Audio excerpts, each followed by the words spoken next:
Hello guys! Welcome sa Pinay Cut! Kung saan nagbabasa tayo ng mga kwento ng totoong buhay mula sa internet. Maaaring manggaling ito sa Facebook, sa Reddit, sa Twitter, sa Instagram at kung saan-saan pa. Kaya naman, kung mahilig kayo sa ganitong klase ng content, don't forget to like, share, and subscribe para updated kayo sa ating post weekly. Ready na ba kayo? Simulan na natin ang ating unang storya ngayong linggo. Okay guys, let's start with our first story. Okay, this story is posted by Gu or GU2222KD. Alamin natin ang kanyang storya. Galit ako sa buhay ko. Galit ako sa anak ko.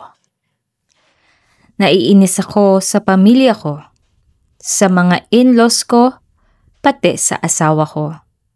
Galit din ako sa sarili ko. Grabe naman tong simulang to guys, no? Yung simula ng story niya ang bigat agad.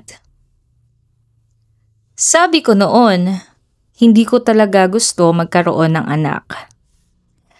Itong ganitong guys is parang ganito na yung nagiging meta ngayong panahon. Like ang dami nang hindi gustong magkaroon ng anak.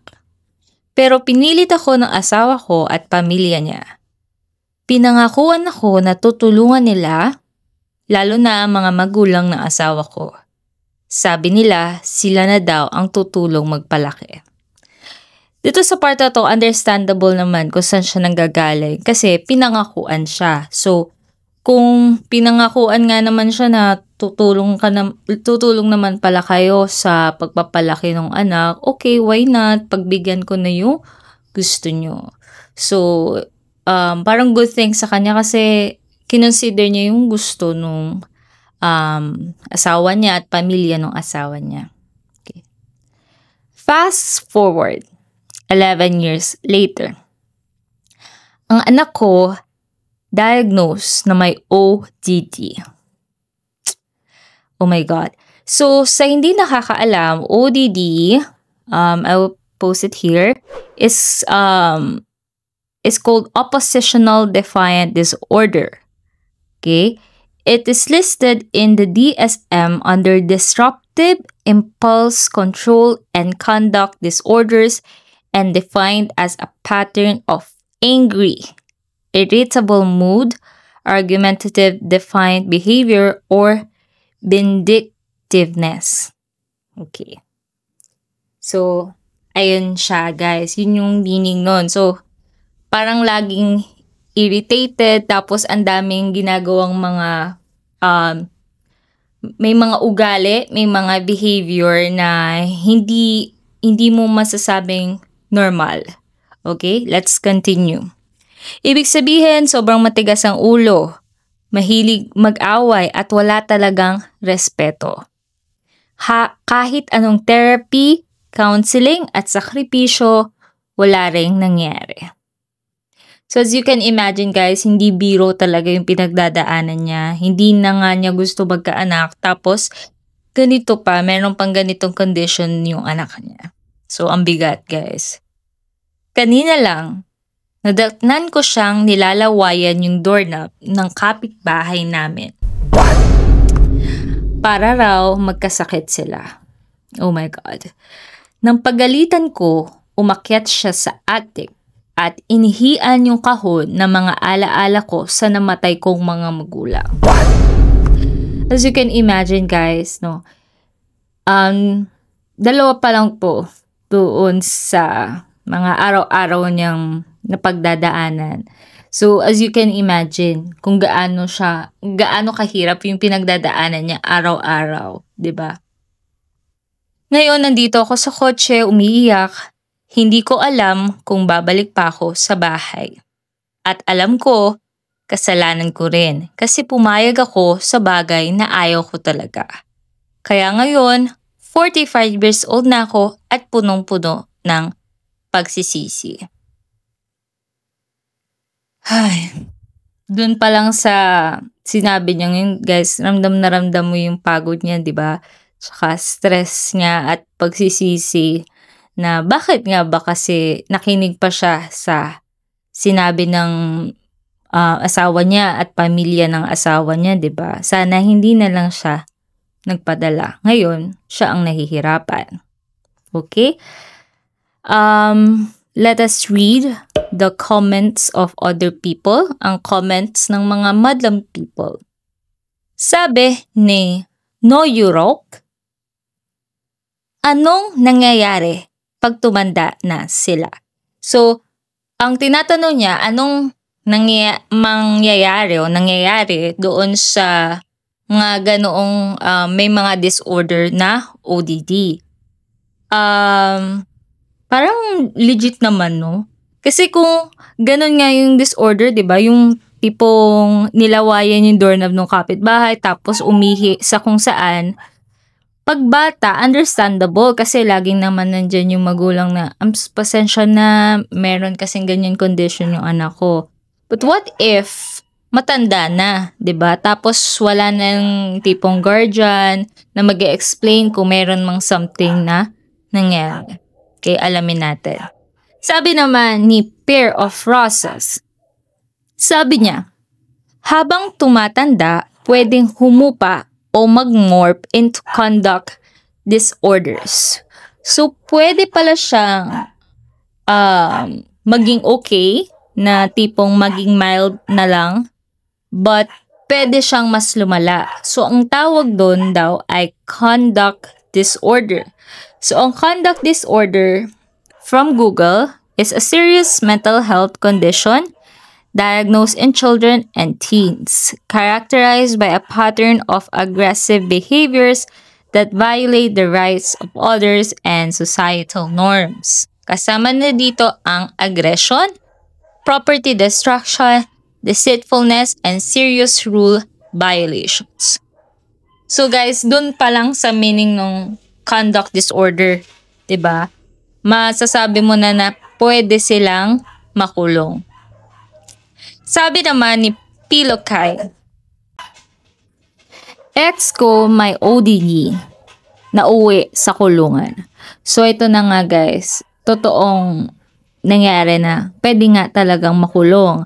Akala ko misunderstood lang hanggang sa literally dinamba niya hood ng kotse ko para di ako makaalis. Parang Don Kid Kong sa jeep ko. Pagkalaya, tumawa lang siningil ko sa sira. Okay. So, as you can imagine guys, no, kung gaano yung mga actions na ginagawa ng taong isang may ODD. So, it's really important na maagapan. Sabi naman ni Elisha, middle school pa lang, may kaklase na kaming diagnosed. Teacher said, bawal tumakbo. Ayun, tumakbo sa field na puno ng trap at napuruhan siya. Yung tatay niya mukhang pagod na. So, ito guys, another example siya nung behavior ng ODD. Sabi naman ni Perky Zombie, teacher ako. Hirap i-diagnose kasi minsan parang conclusion lang na bastos lang yung bata. Iba, wala pang label pero grabe ang behavior.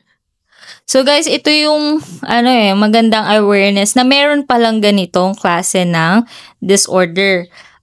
Marami sa atin ang hindi alam, like ako, ngayon ko lang din to nalaman. But it's important na maging aware ang mga tao na meron palang ganito. Hindi lang pwede mo sabihin na makulit lang, matigas lang talaga ang ulo. Sometimes meron palang ganitong condition. So we should be really considerate about other people. Okay guys, that's it for our first story. Let me know in the comments if you know someone with this condition as well and kung ano ang maipapaya nyo doon sa ating story sender. Okay, let's move on to our next story. Ang ating next story guys ay Kung yung una natin is mabigat, ito naman ay medyo, nakakatuwa at wholesome naman. Okay, this story is posted by Lil Stupid War. Grabe naman ang pangalan mo. Okay, basahin natin ang kanyang storya. Na-inlove ako sa gym bro ko. Oh my God! Wow! Oh my gosh, doon pa lang sa title mo, sasabi mo, aha! This is super cute. Ako ay 22, siya naman ay 24. Ang problema, akala ko, straight ako. Nagsimula ito ilang buwan na nakalipas. Nakita ko siya sa gym at parang may kakaiba akong nararamdaman. Kinabahan ako, pero kinausap ko siya at sobrang bait pala niya. So, dito na yung tipong bakit ka kinabahan. It's either na-intimidate ka sa kanya or parang kina-crush mo siya. Kasi 'di ba ganun pag crush, parang ninenervyos ka pag nandyan siya. Naging magkaibigan kami agad. Ilang linggo matapos nun, iniwan ako ng girlfriend ko. Nasabi ko sa kanya at doon siya nag-open up na gay siya. So bakit niya sasabihin gay siya kung nakipag-break lang naman yung girlfriend ni letter sender, 'di ba? Bakit? Dahil nakakita siya ng opportunity? This is opening na. Baka type din siya, no? Alamin natin. Pero yung kakaibang feeling na naramdaman ko sa una, hindi nawala. Napagtanto ko na ganun din pala yung pakiramdam ko kapag nakakakita ako ng magandang babae. Oh my God! Wow! Nakakabigla to kasi napaka-unusual eh. 'Di ba? Maramdaman niya yung gano'n, alam niya lalaki siya. Tapos parang, bakit parang kinikilig ako dito sa lalaking to? Habang tumatagal, lalo akong nahihirapang kasama siya kasi ang gwapo niya talaga. 'Di ba? Parang sa lalaki at lalaki, kunwari yung isa gwapo, or pareha silang gwapo, nagagupuhan sila sa isa't isa. Ay, ang gulo. Basta, kunwari, gwapo, yung isang lalaki, ganyan-ganyan. Ang maramdaman lang siguro na lalaki, sabi, parang admiration lang. Pero siya, nahihirapan siyang kasama kasi daw gwapo. So, medyo, na nga yan medyo parang weird, 'di ba? Alamin pa natin. Tuwing matutulog ako, naisip ko na kasama ko siya. Gusto ko siyang i-text lagi, gusto ko siyang halikan. Doon ko na-realize, siguro, bye ako. Ngayon, sobrang mahal ko na siya. Best friend na kami at sobrang nakakatawa at hindi ko na itatago. Medyo malaki ang katawan niya. Gusto ko na talaga siyang ligawan. So, it's confirmed na, 'di ba? Na medyo kinikilig siya kasi malaki ang katawan. Let's confirm, girl. Okay. Nagbigay siya ng update, guys. Umiiyak ako sa kotse ngayon kasi pumayag siya. So, dito na pala is part na nag-confess siya. Sinabi ko sa kanya kahit sobrang kabado ako, sabi niya nga, alam na niya kasi ilang beses daw niya akong nahuling nakatingin sa puwet niya.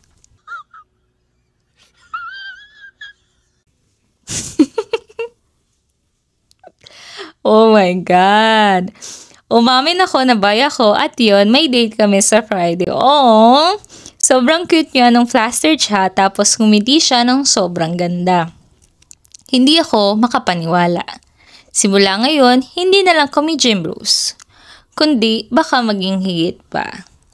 So itong story na to, guys, talaga is masasabi mong you will find love in the most unexpected places and in the most unexpected times. At minsan, meron kang madidiscover sa sarili mo. At ito na nga ang ating pruweba. Alamin natin ang komento ng mga madlang people. Sabi ni Temboro BA. Sabi niya, "Welcome to Bisexuality Man. I wish you all the best." May pa-welcome pa to si Temboro. Alamin naman natin ang sabi ni Deleted. Deleted in Reddit, guys, means deleted na yung account. So, pag sinasabi kong deleted, deleted na kasi. Pero hindi talaga yun yung name nila. Okay. Sabi ni deleted na account, go for it, Nakamura. So, guys, Nakamura, hindi ako nagmumura, ha? So, Nakamura, sa mga hindi familiar, it is based sa manga from Seven Seas Entertainment. Nakamura, isa daw siyang mahiyaing lalaki na na-love at first sight sa kapwa niya lalaki, which is classmate daw niya. And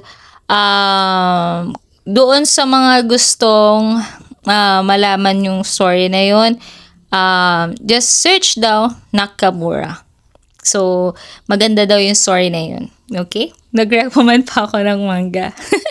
Okay, sabi naman ng isa pa nating madlang people, bilang isang bisexual na babae. Okay? Meron pa tayong example dito. Bilang isang bisexual na babae, nabubulol. Relate ako dito. Lagi kong kino-compliment yung ibang babae at dinidismiss ko lang na, normal friend, stop lang yan. Ganito yung mga ganito yung mga parang, ang tawag dito, alibi. 'Di ba? Kapag medyo pumuri ka ng kapwa mo lalaki, kapwa mo babae, parang normal lang na, as friends lang. Pero kapag 'di ba medyo pag different kayo ng sex, medyo doon na tayo nagkakaroon ng mga bakit mo sinabi yon? Gusto mo ba ako? May something? Doon na nagkakamali siya. Pero kapag girls to girls, simpleng, ay, ang ganda mo naman, girl. You're so sexy. Wala masyado. 'Di ba? Okay. That's it for our story. Nagustuhan nyo ba, guys? Meron din ba kayong ganitong, anong tawag dito sa ganitong moment? Awakening moment? Let me know in the comments. Let's move on to our next story. Kung ang ating last story is masaya, ito naman, guys, is medyo nakakalungkot. Alamin natin ang istorya ni Blasted Dagger. Mag-isa lang ako sa maliit kong studio apartment sa loob ng ilang linggo. Walang kumakamusta sa akin. Mama ko, matagal ko nang hindi nakakausap simula nung 16 ako. Papa ko naman, parang nawawala lang kung saan-saan. Ang bigot naman ito. So, dito mapifeel mo talagang, bakit ganun naman ang kanyang life? Parang ang lungkot naman. Simula nung umalis ako sa bahay ng mama ko, ako na ang sumusuporta sa sarili ko. Nag-college ako mag-isa, pinaghirapan ko lahat. Pero kahit sa graduation ko, wala ni isang tao galing sa pamilya ko ang dumating.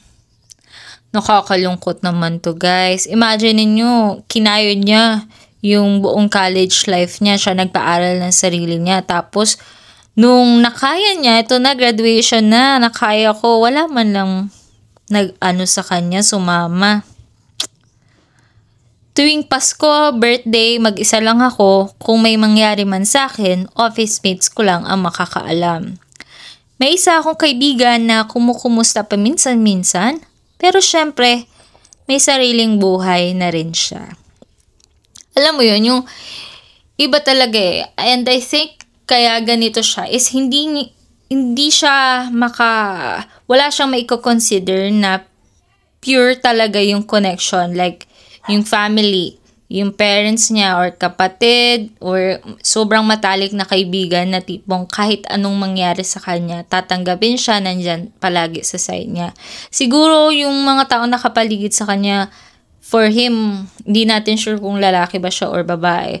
Para sa kanya siguro is parang normal acquaintance lang na hindi ganon kalalim yung relationship nila at pinagsamahan. Okay? Sabi pa niya, sa totoo lang, may naabot naman ako. Matagumpay na ako sa trabaho kahit bata pa ako. Pero sobrang nag-iisa ako. Gusto ko yung feeling na may pinagmulan ako, may pamilya or partner na makakasama. Minsan, iniisip ko, depressed na ako. Pero umaasa pa rin ako na balang araw, makakahanap ako ng partner at magkakaroon ng masayang buhay. Sana magbago na ang takbo ng buhay ko. Sakit lang isipin guys, no, na though successful siya, 'di ba? Na pag-aral niya nga yung sarili niya, tapos ngayon okay yung kanyang career, malungkot pa rin siya. Parang may kulang pa rin, no? Alamin natin ang mga chika ng mga madlang people. Sabi ni Moss Boy, may good side naman sa pagiging mag-isa. Walang pumipigil sa'yo. Pwede mong gawin lahat ng gusto mo, mag-travel, mag-try ng bagong hobby, lumipat ng lugar, pero hindi matatapos ang loneliness kung palagi ka lang sa bahay. Kailangan mong lumabas at makipag-connect sa iba. Ano masasabi niyo dun, guys? Agree, 'di ba?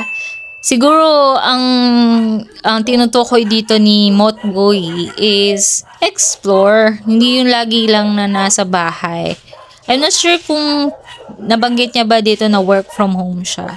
Kasi paano mo mahahanap nga yung magiging jowa mo, magiging partner mo kung nasa labas ka? Ay, kung nasa loob ka lang ng bahay. And kung nasa labas ka, marami kang mamimit na ibang tao at malilibang ka.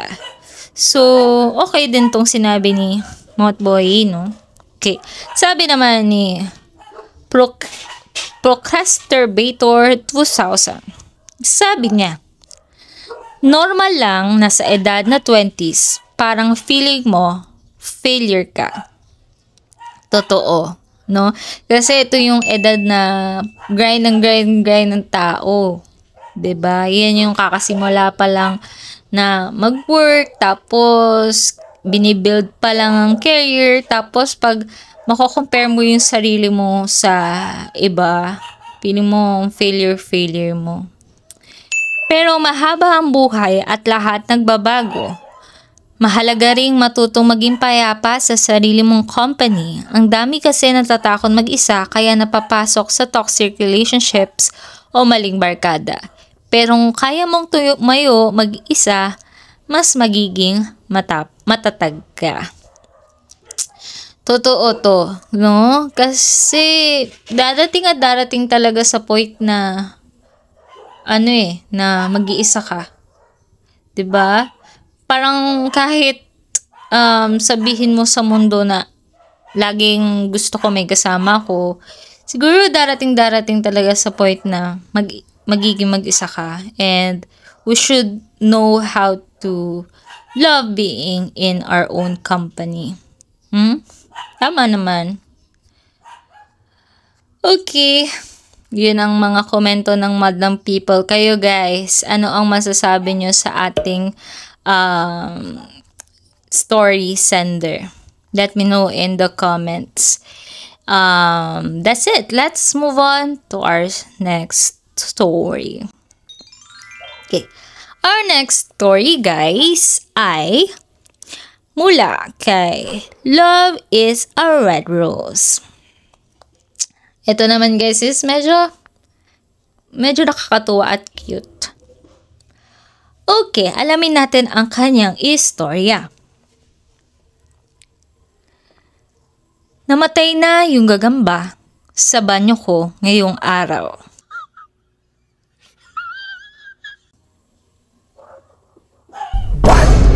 Dito pa lang sa kanyang umpisang story, mapapa question mark ka na, ha? So ano naman? Alamin naman natin. Nandoon na siya simula pa noong October. Noong una ko siya nakita, gusto ko na siyang patayin. Pero ang bilis niya tumakbo kaya nagdesisyon akong huwag na lang. Halata namang wala siyang interes sa tao kaya sabi ko, basta wag ka lang lalapit sa akin, okay lang tayo. Ano kaya naging reaksyon ng gagamba? Naintindihan kaya? Malamig na rin sa labas noon at naawa akong itapon siya. Sa huli, naging parang kasama ko na siya sa bahay, kumakain ng mga lamok at langaw sa sulok niya. So parang naging pet pa nga rito ang gagamba. Hanggang sa nasanay na akong kinakausap siya, binabati ko siya at hindi na siya tumatakbo. Kapag ako lang, parang natiwala na rin siya sa akin. Minsan pa nga, parang kumakaway siya pabalik. Hiya. Totoo ba, girl? O baka naman ini-imagine mo na lang talaga ang lahat ng ito. Alamin pa natin. Sabi niya, kanina naligo ako, nahulog yung bote ng body wash at tinamaan ang wave niya. No! Hindi ko alam kung bakit nasa baba siya noon, pero ayun na, namatay siya. At sobrang guilty ko. Naiinis ako na naligo pa ako at naiiyak ako ngayon ng todo. Akalain mo nga naman. Nalulungkot si girl dahil namatay ang kanyang gagamba. Parang nakakabigla yung ganitong story. Kasi parang karamihan pag namatay lang yung aso nila, yung pusa nila. Pero ito is gagamba. Siguro ito nanggaling dun sa 'di ba? Nung bata pa tayo, yung nanghuhuli ng gagamba tapos ilalagay sa posporo, 'di ba? So siguro doon nanggaling ang kanyang pagka-fond sa spider, no? Alamin natin ang mga chika ng madlang people sa comment section. Sabi ni Plastic Lamp, may spider din ako sa banyo namin dati. Di ko nakikita pero lagi ko nakikita ang web niya. One day, nakita ko siya. Patay, nasa inidoro. Nalungkot ako. Parehas din sila. Nalungkot-lungkot na rin dahil sa spider. Sabi naman ni Kadan, mas natatakot ata yung makakita ka ng centipede sa shower tas biglang hindi mo na siya makita after 1 second. Like, asan na siya? Totoo naman guys, pag nga naman nakakita ka ng centipede. Sa hindi nakakaalam kung ano ang centipede, it's alupihan guys in Tagalog. So ganito ang itsura niya. 'Di ba? Yan yung ambilis. Imaginein mo nga, kunwari, nagpupups ka, di ba? Hindi ka naman makaalis, makakita ka ng centipede, baka naman tumaas-taas na sa'yo. Di ba? Magaling din to si Kadan mag-comment. Kayo ba guys, meron din kayong ganitong story sa gagamba? Baka meron din diyang naiyak dahil namatay ang kanilang gagamba o nawala. Let me know in the comments guys. Let's move on to our next story. Ito ay mula kay deleted. Isang deleted na account na naman. Okay. Sabi niya, sanay akong maligo na bukas ang pinto ng banyo. This is very common lalo na sa mga mag-isa lang naman, di ba? Mahilig din akong kumanta habang naliligo. Tapos, simula nung lumipat yung boyfriend ko, nakisali na rin siya. Kumakata rin siya pabalik sa akin. Ang cute naman ito. Eto pa mga bes. Kapag hair wash day ko, Diyos ko ang tagal. Sobrang kapal at kulot kasi ng buhok ko. So, ang daming makaka-relate dito ng mga kulot ang buhok. Natatagalan din ba kayo? Isang araw, naghuhugas ako ng buhok, tapos na-bored na ako sa kakakanta. Kaya sumigaw ako ng, I'm lonesome. Tapos, sabi ng boyfriend ko, sasamahan kita. Ayun. Pumasok siya sa banyo, umupo sa sahig at nag-smoke habang naghuhugas ako ng buhok. Ang cute naman ito, guys. As you can imagine niyo na lang yung scenario yun sa inyong mind, di ba? Ang cute. Simula noon, naging rutina namin. Kapag hair day, sisigaw lang ako ng I'm lonesome at papasok na siya agad. Kanina nga lang, maliligo ako, sabi niya agad, hair day? At bago pa ako sumagot, nag-ayos na siya. Sumunod sa banyo, umupo at nagsimulang kumanta. Ang cute naman ng anong to. Anong naging bonding na nila yung simpleng pa-I'm lonesome niya at paliligo. Ano pa ang nangyayari kada wash day mo? Hindi lang yan huhugas ng buhok. Nag-ano pa, assume pa si ate girl. Alamin natin ang mga komento ng mga madlong people. Sabi ni Just No Jockey, meron din akong sobrang kulot at makapal na buhok. At ngayon, may unreasonable expectations na ako sa relationship. Pag ito, nagkaroon siya ng jowa, gagayahin niya rin to. Sabi naman ni Zoiberg in address, sabi niya, nasa sahig ako ng banyo ngayon. So parehas din sila. Nagyoyosi katabi ng girlfriend ko habang nililigo siya. Sobrang saya ko na may ibang tao palang ganito rin. Aww!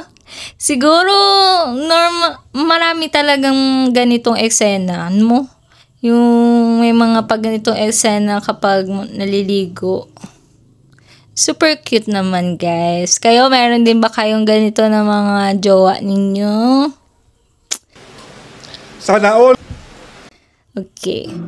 Let's move on to our next story. Okay. Our next story, guys. Super cute din ito. Ito na ay na-post ni Primary Remote 5203. Alamin natin ang kanyang story.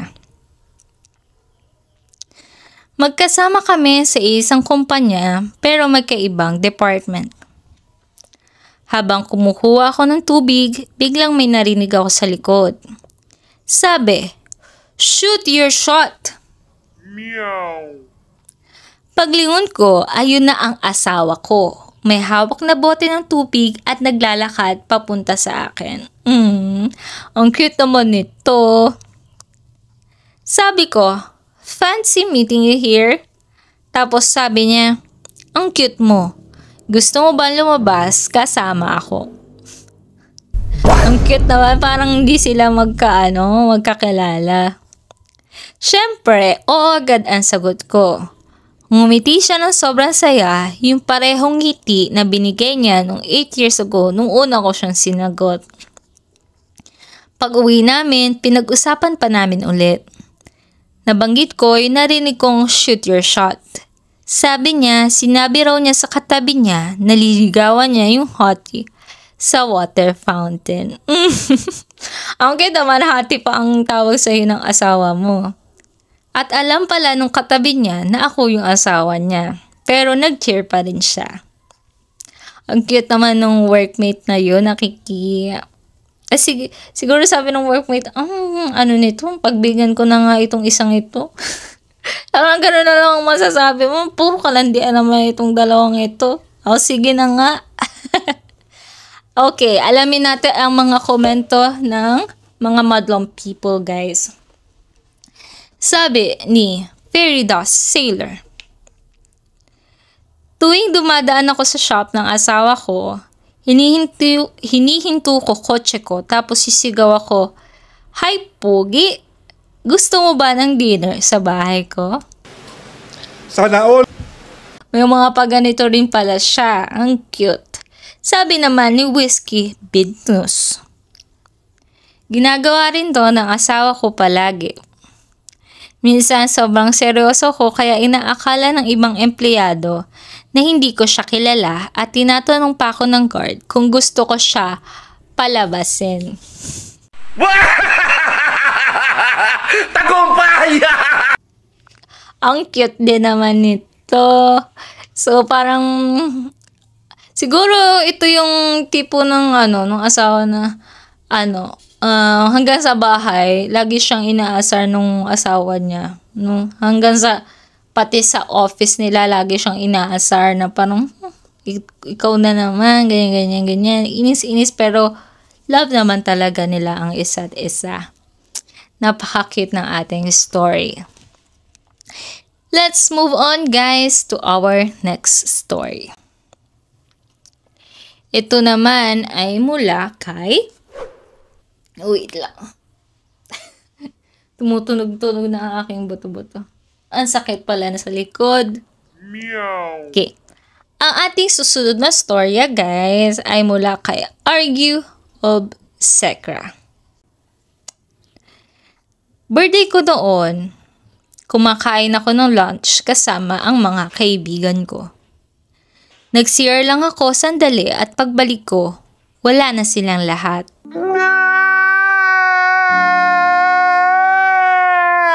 Oh my God. Imagine niyo kung sa inyo ito nangyari. Tapos ang siste, hindi pa bayad sa bill. So ang huli, ang siste ngayon, ikaw pa ang magbabayad. Una, naisip ko, okay lang, siguro busy sila. Na-appreciate ko na rin na kasama ko sila sa lunch. Pero kahit ganun, dapat magsabi kung aalis, may emergency, di ba? Pero doon ko napansin, may package na may pangalan ko nakapatong sa upuan. Sa loob, may random note, isang black light at ilang puzzle pieces. Hindi ako masyadong familiar sa black light. Let me know guys in the comment ano ba ang black light. At mula doon nagsimula ang 4 na oras na adventure sa buong syudad na puno ng mga puzzle. Kasama doon ang pagpunta sa isang bar kung saan sinabi ng bartender, I've been expecting you. Sabay abot ang isa pang locked box at puzzles habang nilalagyan ako ng whiskey. Sa huli, nagtapos ito sa isang accommodation na binook nila para sa weekend at address ng final bar kung saan naghihintay na silang lahat.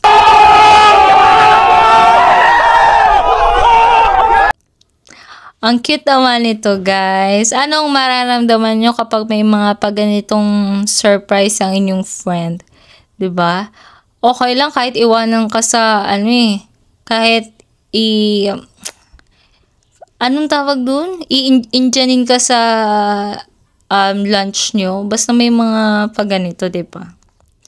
Sila mismo nag-design ng lahat. Sobrang overwhelmed ako at sobrang touched sa effort na ginawa nila para sa akin. Ang saya lang na may mga kaibigang matalino, mabait at generous. Pakiramdam ko, sobrang swerte ko. Totoo naman guys, kahit diba kanino yan gawin, matutuwa at ma-appreciate talaga. Alamin natin ang mga komento ng mga madlang people. Sabi ng isa nating commenter, sabi niya, nakakatuwa naman, sana ganyan din ang mga friends ko. Talaga naman, nakakatuwa naman talaga. Super cute ng ganyang trip ng mga friend. Kasi 'di ba pangkaraniwan lang ngayon nag-aambagan lang ng pambili ng cake or yung iba naman is magsa-surprise ng birthday, ambagan din sila. Ganyan yung mga typical. Pero ito, may mga pa-quest pa. Siguro sila yung mga klase ng friend na mahilig sila sa mga movies na ganyan, mga palabas na may mga pa-quest, tapos in-apply nila sa totoong buhay. Super cute. Okay. Our next story, guys. This is posted by Old Man Marley 62. Okay. Sabi ni Old Man Marley,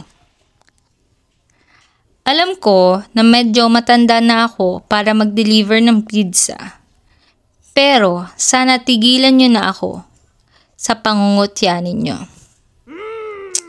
Grabe naman ang simula ng story. Lahat ng tao may pangarap, pero hindi lahat natutupad. Hindi man ako mayaman, pero masaya ako sa buhay ko. May maliit kaming bahay ng asawa ko, may isang malikot na pusa at mahal na mahal pa rin namin ang isa't isa. Sana all. Ang cute. So talagang simpleng buhay lang ang gusto nila and masaya sila. Which is yun naman talaga ang importante, di ba guys? Masaya sa kung anong meron tayo at masaya sa buhay. Walang tatalo sa pakiramdam na makauwi ako sa kanya araw-araw. Cute. Para sa mga kabataan na natatawa kapag dinadala ko ang order nyo, sana balang araw matagpuan nyo rin ang tunay na kaligayahan. Lasman bunga nga mo, ha? Grabe naman kasi ang mga kabataan, ba't nyo naman kasi pinagtatawanan? Parang pangkaraniwan pa kapag kunwari merong ganyan na matanda na pero nag-work pa rin. Parang ang ano mo is bibigyan mo pa ng tip eh. Pero yung mga ganitong bata masasarap kaltukan nakakainis. Alamin natin mga komento ng Madlang People. Sabi ni Blippi Bli Person, may cozy kang bahay, makulit na pusa at asawa na mahal ka. Para sa akin, sapat na yon para maging masaya. Nakakalungkot lang na may mga taong nilalait ka. Mga syunga lang sila. Agree? Agree, guys. Okay. Tama naman talaga na kayamanan ang simple at masayang buhay. Doon sa mga kabataan na yan, nako, good luck na lang talaga sa inyo. So, ayun guys, let's respect each other, especially ang mga taong lumalaban ng patas sa buhay. Okay, let's move on to our next story. Our next story ay posted by Throwaway 1897. Grabe guys, this story is heartwarming. So, get ready. Okay, ang sabi niya, ako ay isang byudo. 5 taon na nakalipas mula nung pumanaw ang asawa ko dahil sa pancreatic cancer. Naiwan niya ang 2 anak namin, 10 at 7 years old. Ang hirap naman nito guys, no? Okay, alamin pa natin. Siya ang liwanag ko, high school sweethearts kami, sabay sa college at kinasal pagkatapos ng graduation. Hindi kami mapaghihiwalay. Ang cute nung story nila kung saan sila nag-start. The usual na story ng mga childhood sweethearts. Cute. Nung pumanaw siya, sobrang sakit. Gusto ko na lang sumunod sa kanya. Pero tuwing makikita ko ang mga anak namin, bumabalik ang lakas ko. Nasa kanilang muka, ugali at dugo niya. Pagkalipas ng 2 taon, sinabi ko sa sarili ko na tama na. Lumipat kami ng mga anak ko sa ibang syudad at doon ako unti-unting pumangon. So parang yung ganitong style na tipong kung gusto mong bumangon, 'di ba? Parang lilipat ka ng ibang environment, like katulad sa kanya. Lumipat siya ng ibang ang sabi niya, saan siya lumipat? Basta lumipat sila ng lugar. Syunga. So, yun, di ba? Parang, ganyan yung pangkaraniwan na nangyayari. Talaga nag-change ng environment, ng tirahan, para kahit papaano maka-move on. Hindi naman kalimutan, di ba? Pero, in a way, medyo humupa yung lungkot na nararamdaman nila. Okay. Sa isang business trip, nakilala ko ang girlfriend ko ngayon, si Elle. So, hindi niya sinabi ang totoong pangalan. Basta si Elle. Nung una, sinabi ko na may asawa ko, pero na magkita kami ulit, unti-unti kong binuksan ulit ang puso ko. Ngayon, mahal siya ng mga anak ko at tinawag nila siyang... Ngayon, mahal siya ng mga anak ko at tinatawag nila siyang Mama Elle. Kahit lagi niyang sinasabi na hindi niya papalitan ang mommy nila. Ang sweet naman na gano'n ang tawag dun sa bago niyang partner, Mama. Pero ang good thing is, nirerespeto pa rin ng bago niyang partner yung dati niyang asawa. Super cute. Ngayon, ang anniversary ng pagkamatay ng asawa ko. Nagulat ako. Kasi naghanda si Elle at ang mga bata ng picnic sa puntod ng mami nila. My God! Wow! Oh, ang cute naman nito. Super, naman ni Elle, super bait. Nakaayos sila, may bulaklak at pagkain. Umiyak ako sa eksenang yon. Ang araw na laging mabigat, naging paalala kung bakit ako lumaban at nananatili. Okay, nagbigay siya ng update dito guys. Sabi niya, salamat sa lahat ng suporta, kinabahan talaga ako sa pag-post nito, pero kung may kahit isang tao na nabigyan ko ng pag-asa, sapat na para sa akin. Sabi niya pa, may plano talaga akong pakasalan ang babaeng ito balang araw. Gusto ko lang munang hintayin yung promotion na inaasam ko para mabigyan ko siya ng buhay na deserve niya. Pero habang naghihintay, plano ko na siyang iyain na lumipat na sa bahay namin. Kinausap ko na rin yung mga anak ko at sobra silang natuwa. Lalo na yung bunso ko kasi excited siya sa aso na isasama niya. Ang cute naman. Feeling ko yung anak, hindi talaga na-excite dun sa niya, sa bago niyang asawa. Kundi dun sa sa aso talaga. Okay, let's read some comments guys. Sabi ng isang madlang people, grabe ang goosebumps. Sobrang bihira ka makahanap ng partner na ganito ka-selfless. Hindi lang siya naging stepmom, naging tunay siyang pamilya. Legit naman talaga, no guys? Super rare ng tipong ganyan yung setup tapos matatanggap agad ng mga anak. So super cute itong story nila. Sabi naman ni Odd Analysis, marry her and get the promotion, man. So kayo, agree ba kayo doon na wag mo nang antay-antay ang promotion, pakasalan mo na siya? Agree ba kayo? Okay. Sabi naman ng isa pa, I can't make this up. Don't wait. Kami ng asawa ko, naghintay kami ng 8 years bago ikasal. Practical reasons. Like para mabayaran muna student loans at iba pang utang. Kasi ayaw naming ipasa sa isa't isa.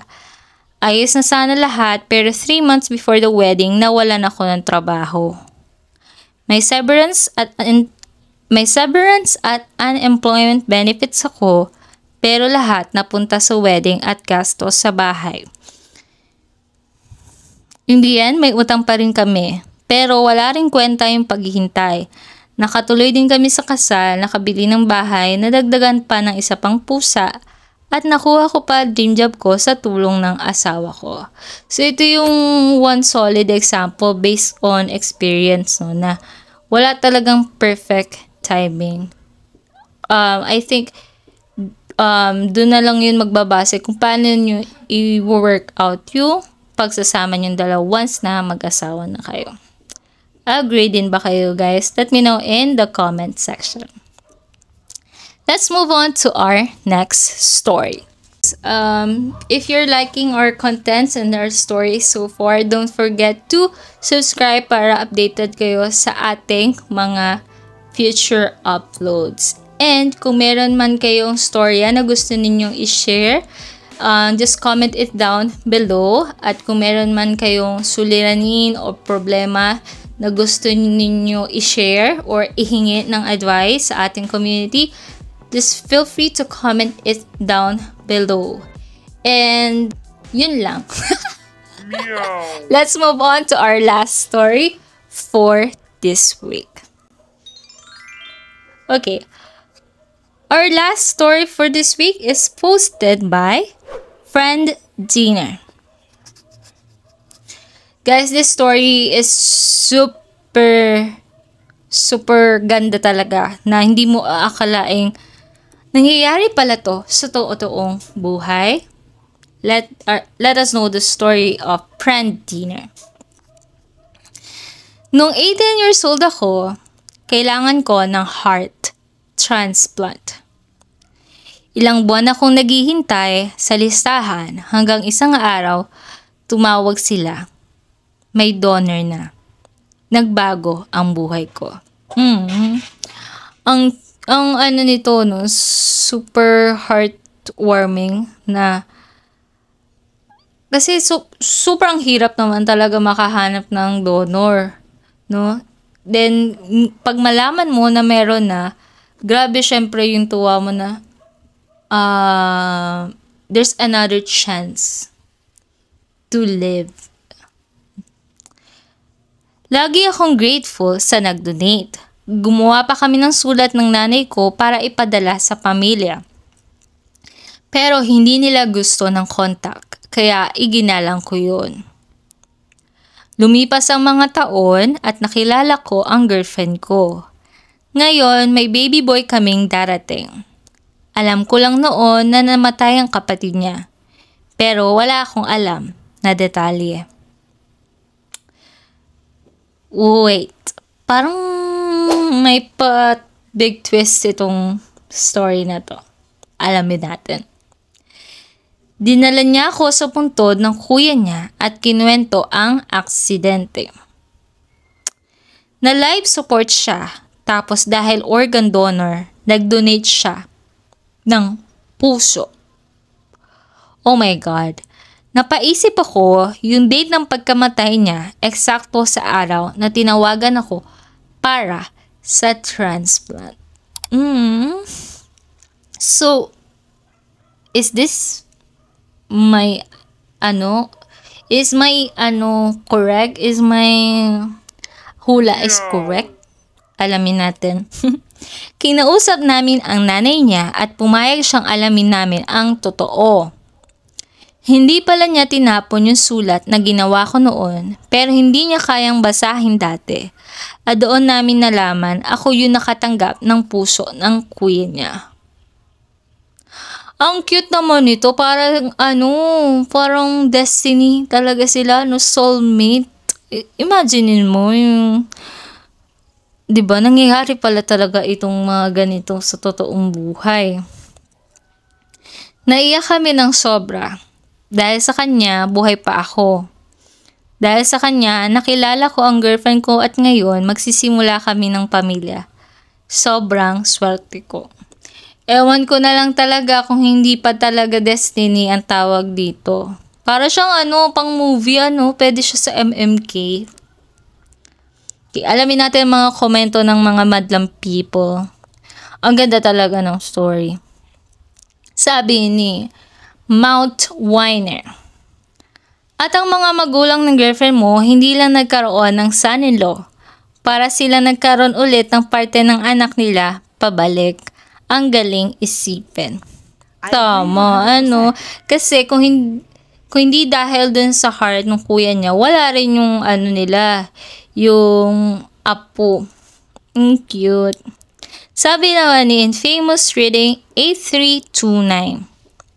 Sabi niya, yung anak ko nagkaroon ng heart transplant noong November last year.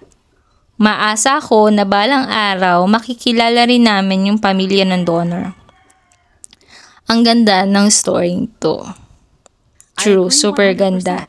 I think, imagine niyo yung parang ganong scenario na tipong mamimit nung binigyan ng heart yung family nung nag-donate nung heart. Diba parang in a way, magiging grateful ka sa kanila, pero nandun pa rin yung part na alam mong malungkot sila kasi nawalan nga sila ng part ng family. 'Di ba? So, medyo yung feeling na hindi mo siya mailarawan. Sabi pa ni KR85, dapat ipangalan nyo yung baby boy sa kuya niya. I agree 100%. Totoo naman, deserve naman din talaga ng kuya niyang ipangalan. Kasi kung hindi dahil, 'di ba, doon sa heart, wala yung kanilang baby boy. Wala yung kanyang pamangkin. Agree naman talaga. Parang forever, malalaman nung bata na, 'di ba, magiging super thankful siya doon sa kanyang tito na nag-donate ng heart para sa mama niya. Super ganda ng story. At guys, doon na nagtatapos ang ating mga storya ngayong linggo. Kung gusto niyo ang mga ganitong content, don't forget to like, share, and subscribe para updated kayo sa ating next uploads. And that's it. See you next week. Bye!